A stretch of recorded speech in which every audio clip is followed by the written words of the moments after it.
Welcome to the lecture series of Public Theology, a cooperation of the Berlin Institute for Public Theology, the Bayersnau D Center for Public Theology, and the Lutheran World Federation. Hello everybody, my name is Frederike van Oorschot.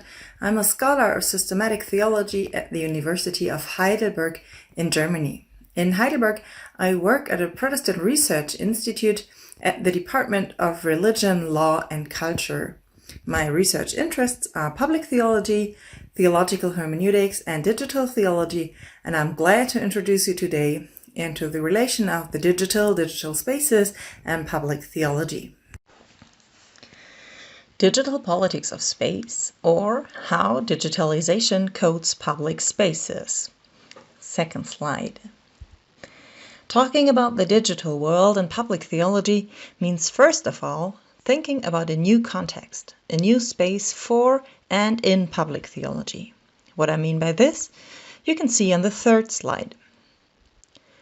Digital media creates new spaces structured by digital theologies, constituting interactions of information and communication. These virtual spaces partly exist separate and partly interfere with analog spaces. We therefore live in an analog-digital hybrid space. Hybrid not only in terms of technical means, but also in a cultural sense.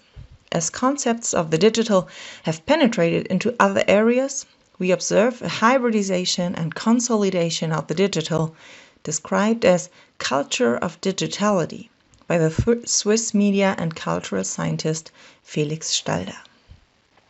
So in my talk, I don't want to address specific ethical questions related to digital technologies. I rather want to think about public theology itself. I want to show how public theology changes in and through digital spaces. Using the term politics of space, my question is, which borders, structures, and agents regulate access to digital spaces? After sketching brief perspectives on that question in the first and second part, I want to unfold a model for public theology in the digital in the third and fourth part. You can see the outline of my talk on the fourth slide. So, let's talk about digital public spaces. See on the fifth slide.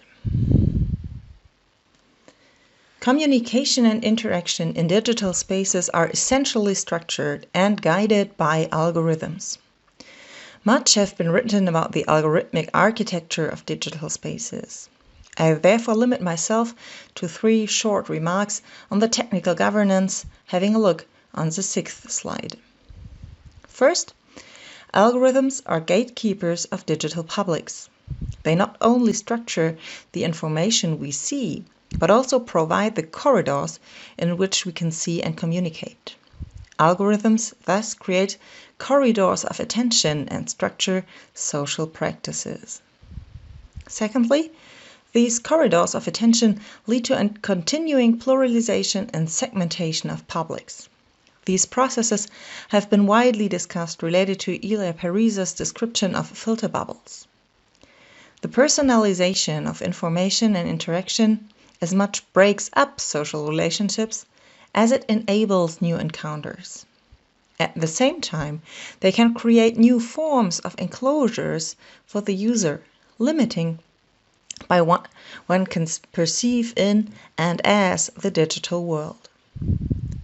Thirdly, talking about publics in this context, one has to take into account these are personal and very fluid publics. They are changing constantly and are never the same today and tomorrow.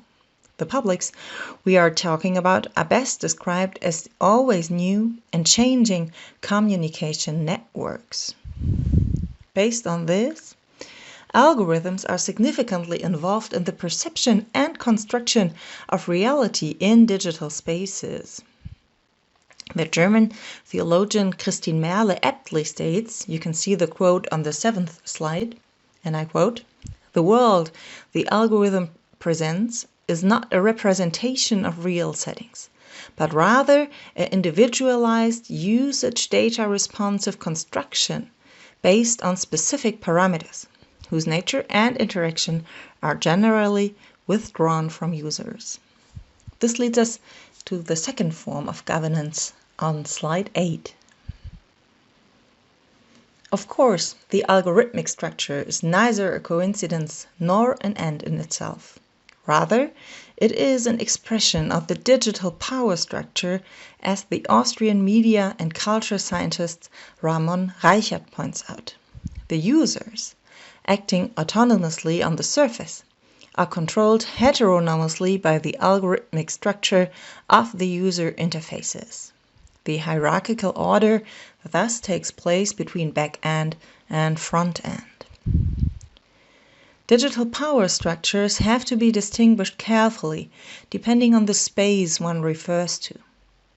A lot of research is going on and already done on social networks or search engines. The former Harvard economist Shoshana Zuboff shows in impressive details, mostly referring to Facebook and Google, that this structure is not just about direct profit, but about the capitalization of user attention on the one hand, and on the other hand about data, aiming to describe user profiles and micromilieus as accurate as possible in order to sell them or use them to influence economic, political, and social behavior. But looking on non-profit or other paid platforms, we see a different, almost contrary picture. Let me sketch this out, referring to knowledge and science platforms described on slide 9.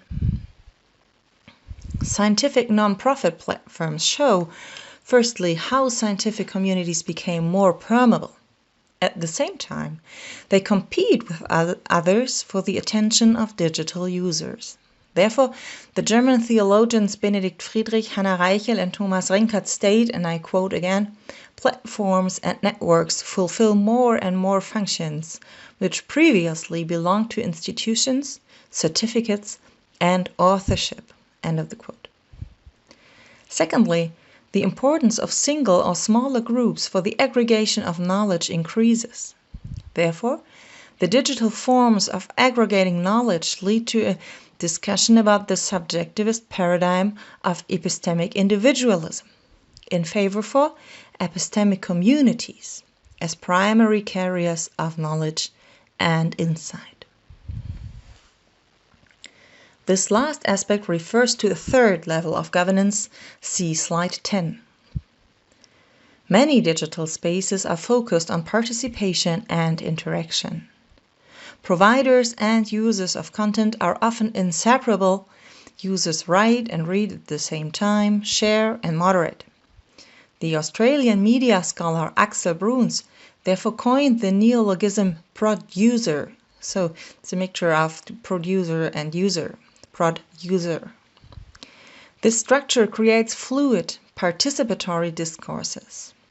As a result, public communication is changing from a socially selective, linear, and one-sided to a participatory, network-like, and interactive communication, as the German media scientist Christian Neuberger describes. Additionally, in social networks and partly on other platforms such as blogs, one sees a peculiar connection between content and identity, I refer to on slide 11. I am what I like. The digital self is constituted by its visualized interconnections. Interactions are therefore highly influenced by private content, and at the same time they are part of a public debate. Merle therefore proposes to conceptualize the public as an, I quote again, intermediary and integrated network public with a dynamic character. She concludes, public is not a pre-existing entity, but rather a product of social circulation through various forms of media. Based on this description of governances, let me now sketch out a model for public theology in digital spaces. You can read it on slide 12.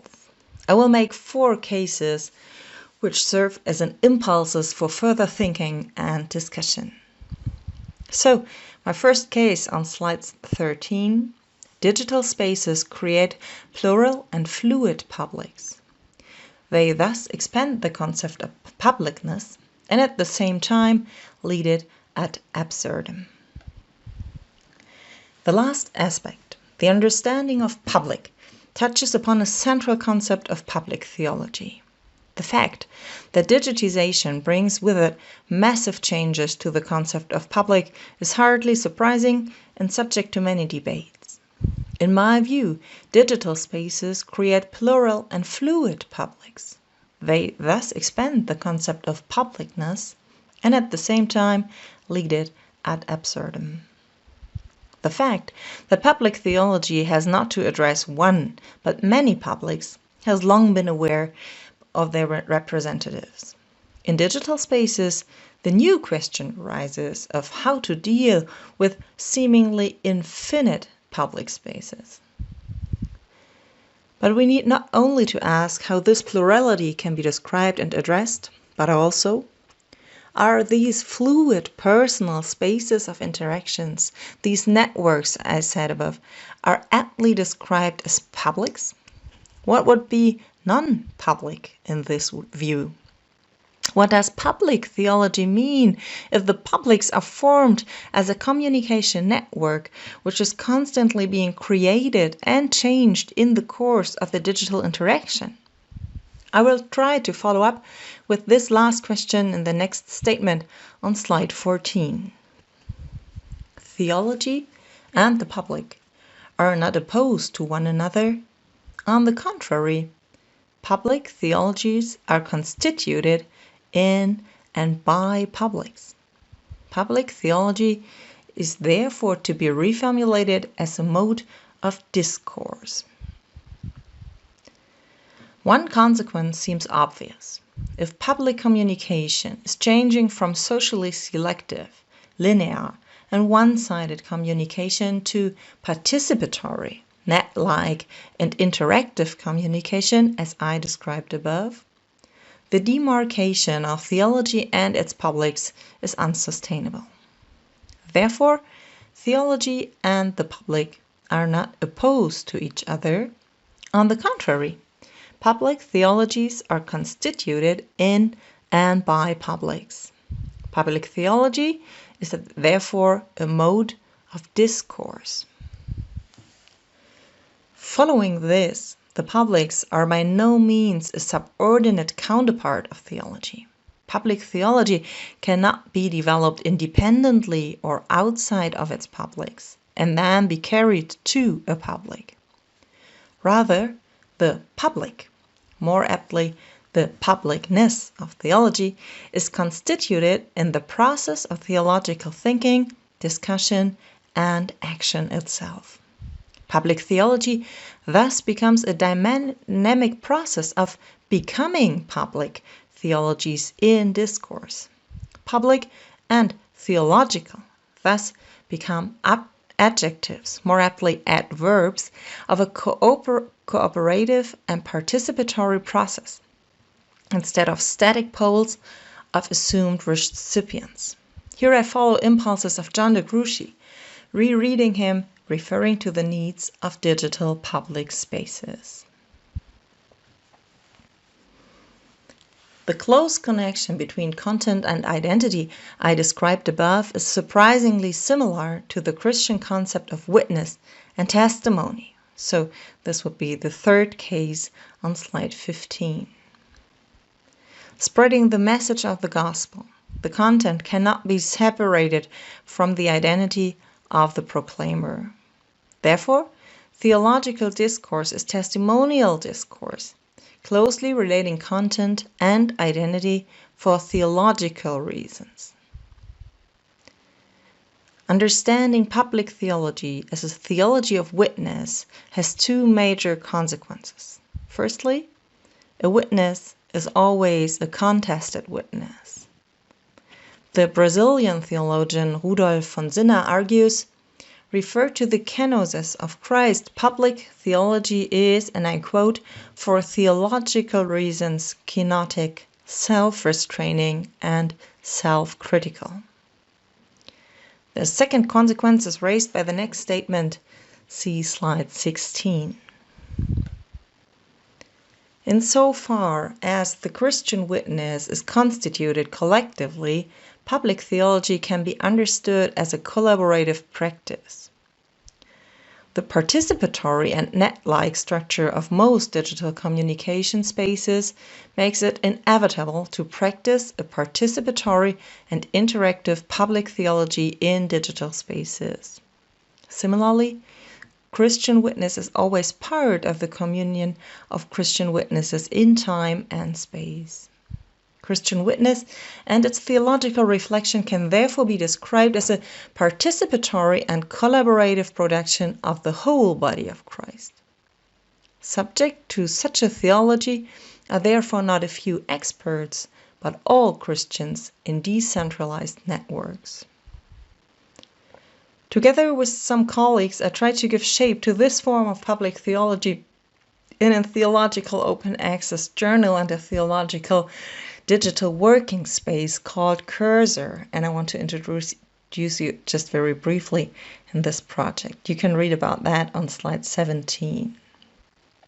Most of the cases I make here are rooted in this project, trying to give shape to this kind of public digital theology I'm thinking about.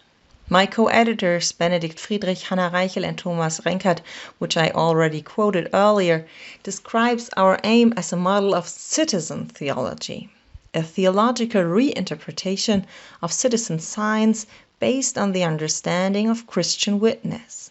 Citizen theology is a, and I quote, model of theology, which establishes a connection between the object of knowledge and path, as well as the actors of theology and their attitudes. The media transformations of the digital age offer a path to develop a more collaborative, participatory, and exploratory practice of science. This concept might be a valuable path also for thinking about public theology in digital spaces related to concepts of public theology by de Gruchy and von Sinner. It's time to conclude, so let's have a look on slide 18. Following this concept of public theology, digital spaces remain not only a context of public theology, but become at the same time its object and task. See slide 19. Thereby, the need for thinking of a theological politics of digital spaces becomes obvious. In other words, what aspects of digital spaces might be worth and in need of public theological reflection. To close my talk, I want to point out two areas which caught my attention during the last month. The first task for public theology is to be aware of the power structures of digital spaces as publics for theology. Here, the same questions as in analog publics has to be addressed, and especially regarding some forms of social media, to what extent are we as theologians and churches willing to fulfill the needs of the platforms we use to gain attention for our message, and thereby even empower them with new data. And I see a second major task for public theology, which I call the eschatological horizon of digital spaces. As digital technologies are not perceivable sensually, they depend even more than other technical changes to implicit imaginations, metaphors, and narratives. Taking the field of artificial intelligence as an example, we talk about intelligence, machine learning, autonomy of machines, and so on. Why do we use these anthropological categories, and what do we imply by using them? Following a long tradition of imaginations and stories in the Christian tradition, theology and the church have a sensorium for such narratives and imaginations, as Thorsten Mayrei's emphasis. To reflect on these narratives means to unveil the eschatological horizon of digital changes. Where do data-generating companies promise a God-like providence caring for us in all our ways? Where do promises of salvation in the debate about artificial intelligence appear? To add more examples might be an important task for public theology. Following this understanding, public theology not only contributes to a reflection of digital spaces as context for theology, but also to theologically shaping them. At the same time, digital spaces encourage us to think about the way of being and doing theology publicly as a collaborative practice in the controversial debate on Christian witnesses. Public theology not only reacts on changes in digital spaces, but takes up theological modes of discourse which can be newly explored in the digital analog spaces today. So, thank you very much for your attention. If you have any comments or questions, don't hesitate to contact me. It's a collaborative task. Find the details on slide 20. Thanks again for your attention.